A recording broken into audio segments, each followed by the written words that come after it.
Hello' বন্ধু, কেনে আছে? আশা কৰোঁ ভালে আছে। আজি টপিকটো আমি অলপ মেটাফৰ্ছৰ ওপৰত আমি আলোচনা কৰিবলৈ আহিছোঁ। কাৰণ যিহেতু আমাৰ 31 মাৰ্চত ফৰ্চকইন অ'পেন মাৰ্কেট আহিবনে নাই, তেনে আমাৰ বহুতো গুৰুত্বপূৰ্ণ আপডেট আজি আমাৰ হ'বলৈ গৈ আছে।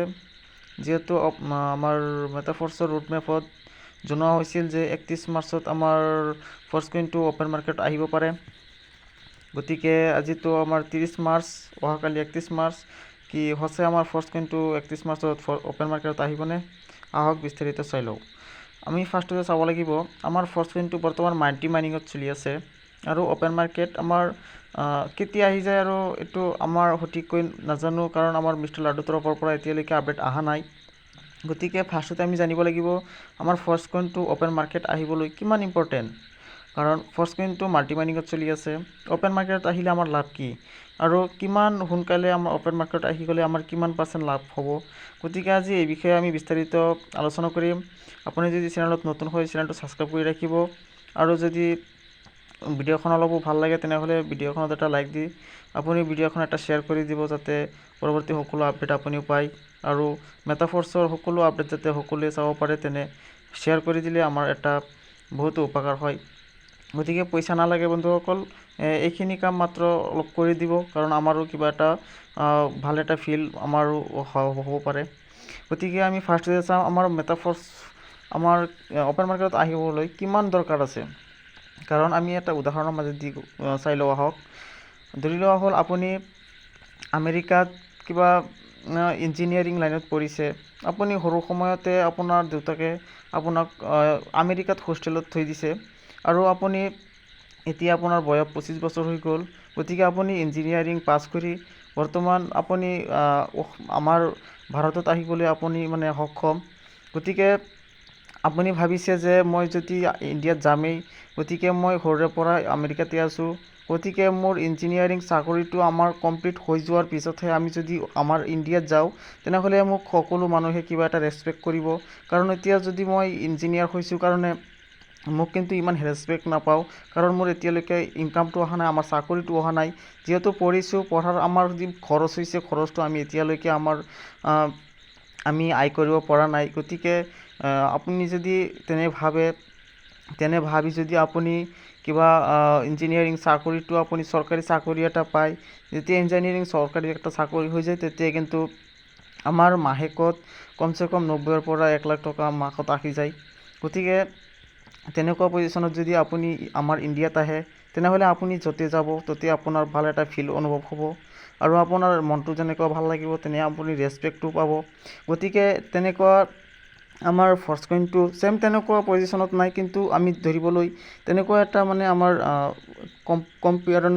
কম্পেয়াৰত আছে। তেনেকুৱা যদি আমি কম্পেয়াৰ কৰোঁ, তেনেহ'লে আমাৰ মিষ্টাৰ লাডুৰ তৰফৰ পৰা গতিকে তেনেকৈ একো আপডেট অহা নাই যে 31 মাৰ্চত আমাৰ ফৰ্চকইনটো অ'পেন মাৰ্কেট আহি যাব। গতিকে তথাপিও গেৰাণ্টি নাই যে আমাৰ 31 মাৰ্চত ফৰ্চকইনটো আহি যাব পাৰে। কিন্তু এই বিষয়ে বিস্তাৰিত আপডেট যিহেতু অহা নাই, গতিকে মিষ্টাৰ লাডুৰ তৰফৰ পৰা যেতিয়া আপডেট আহিব নিশ্চয় আপুনিও পাব। গতিকে আপুনি নিশ্চয় গম পাইছে আমাৰ ফৰ্চকইনটো অ'পেন মাৰ্কেটত এতিয়া যদিও অহা নাই, গতিকে আমাৰ মাল্টি মাইনিঙতে ভাল এটা ৰেচপেক্ট পাইছে, ভাল এটা সন্মান পাইছে, আৰু ভাল এটা পজিশ্যনত ফৰ্চকইনটো আগবাঢ়ি আছে। আৰু ই অ'পেন মাৰ্কেটত যেতিয়া আহি যাব, তেতিয়া ইয়াতকৈ আৰু বহুতো ভাল এটা ৰেচপেক্ট পাব, যেতিয়া তাৰ নিজৰ মানটো বঢ়াই ল'ব পাৰিব। তেওঁৰ যেতিয়া ফৰ্চকইনটো যেতিয়া আমাৰ বৰ্তমান আজি 13 চেণ্ট আছে। গতিকে অহাকালিৰ ভিতৰতে আমাৰ ফৰ্চকইনৰ দামটো বাঢ়ি $2.28 হৈ যাব। গতিকে আমি ফাৰ্ষ্টতে মই কৈছোঁ, আপোনাক এটা উদাহৰণে দিছোঁ। তেনেকুৱা যদি ফৰ্চকইনৰ লগত আমি কম্পেয়াৰ কৰোঁ, তেনেহ'লে আমি গম পাই যাওঁ আমাৰ ফৰ্চকইনটো যেতিয়া $4, $8, বা আমি ধৰিলেও হ'ল যে $4 আমাৰ ফৰ্চকইনটো অ'পেন মাৰ্কেটত আহে, তেনেহ'লে আমাৰ ফৰ্চকইনৰ লাভটো কি, আমাৰ লাভটো কি? যিহেতু আপুনি জানে আমাৰ ফৰ্চকইনৰ এটাই উদ্দেশ্য, আমাৰ ফৰ্চকইনৰ মাজেদি আমি যেতিয়া ফৰ্চকইনৰ দামটো অভাৰ হ'ব, বেছি হ'ব, তেতিয়া আমি যাতে বেছি এটা ভাল এটা পৰিমাণত আমি ইনকাম কৰিব পাৰোঁ। আৰু মিষ্টাৰ লাডুৰ তৰফৰ পৰা তেনে এটা কম্পিটিশ্যনলৈ তেনে ফ'ৰ্চ কইনটো আমাৰ মাজত আগবঢ়াইছে। গতিকে ফ'ৰ্চ কইনটো আমাৰ যেতিয়া আমাৰ দামটো বাঢ়ি যায়, তেতিয়া যদি আমাৰ অ'পেন মাৰ্কেটত আহে, নিশ্চয় আমাৰো বেছি এটা ভাল হ'ব। কাৰণ ফ'ৰ্চ কইনৰ দামটো বেছি হ'ব আৰু মাৰ্কেটত আহি যোৱাৰ লগে লগে মাৰ্কেটত এটা হাংগামাৰ সৃষ্টি হৈ যাব কিনিবলৈ। কাৰণ ইমান দিন যে ফ'ৰ্চ কইনটো ইমান দাম বাঢ়িছে, গতিকে কোনেও যদি গম পোৱা নাই, তেনেহ'লে অতি সোনকালে যেতিয়া আমাৰ মাজত আহি যাব, তেতিয়া আমি অবাক হৈ যাম।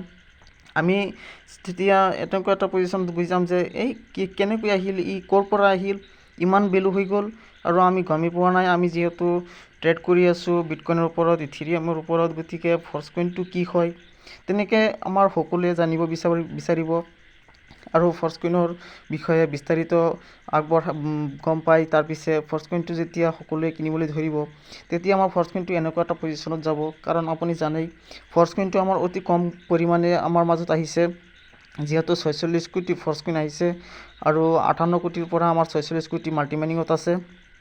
গতিকে এইটো আমাৰ কমপ্লিট অতি সোনকালে হৈ যাব আৰু বৰ্তমান 88% ফ'ৰ্চ কইন আমাৰ চেলিং হৈছে। আৰু আপুনি জানেই আমাৰ 3 বিগ ব্লক কমপ্লিট হৈ 4th নম্বৰ বিগ ব্লক চলি আছে আৰু 4th নম্বৰ বিগ ব্লক 2 নম্বৰ মাইনাৰ ব্লক অহাকালি কমপ্লিট হ'বলগীয়া আছে। যিহেতু মই যোৱা পৰহি এটা ভিডিঅ' দিছিলোঁ যে আজি 31 মাৰ্চত আমাৰ ফ'ৰ্চ কইনটোৰ দাম বাঢ়িব পাৰে। গতিকে আমাৰ ফ'ৰ্চ কইনৰ দামটো 30 তাৰিখে বঢ়া নাই, তাৰ বাবে মোৰ তৰফৰ পৰা চৰি। আৰু ফ'ৰ্চ কইনটো আমাৰ যিহেতু ফ'ৰ্চ কইনৰ আপডেট দি আছোঁ, গতিকে অলপ আমাৰ 10 ঘণ্টা 20 ঘণ্টা বা 24 ঘণ্টা ইফাল সিফাল হ'ব পাৰে। কাৰণ এইটো আমাৰ ছাপ্লাইৰ ওপৰত ডিপেণ্ড কৰে দাম বঢ়াটো। গতিকে আজি যদিও বঢ়া নাই, অহাকালি 100% চিয়'ৰ আমাৰ ফ'ৰ্চ কইনৰ দামটো বাঢ়িবই। আৰু আমাৰ ফ'ৰ্চ কইনটো এতিয়া দাম বাঢ়ি 2.13 চেণ্টৰ পৰা $2.28 হৈ যাব। আৰু আমাৰ যিহেতু ইয়াত 12-13% আমাৰ প্ৰফিট হ'ব। গতিকে আৰু আমাৰ 4th নম্বৰ বিগ ব্লকটো কমপ্লিট হ'বলৈ আৰু বেছি দিন নালাগে। যিহেতু আৰু আমাৰ 18-19 দিনৰ ভিতৰত 4th বিগ ব্লকটো কমপ্লিট হৈ যোৱাৰ লগে লগে আমাৰ একোটা ফ'ৰ্চ কইনৰ প্ৰাইচ $4 গৈ পাব। আৰু আমাৰ ফ'ৰ্চ কইনটো যেতিয়া $4 হৈ যাব, তেতিয়া যদি আমি অ'পেন মাৰ্কেটত আহি যায়, তেনেহ'লে আমাৰ ফ'ৰ্চ কইনৰ ভেলুটো এইটো অতি কম সময়ত, আপুনি ধৰি ল'ব পাৰে 1 মাহত কমচে কম আমাৰ 1 বছৰত যিমান আমাৰ প্ৰফিট হৈছে, 1 মাহতে আমাৰ তেনেকুৱা প্ৰফিট হ'বলগীয়া আছে। আৰু যদি আপুনি ফ'ৰ্চ কইনত আপুনি ইনভেষ্ট কৰিছে, নিশ্চয় আপুনি গম পাই আছে।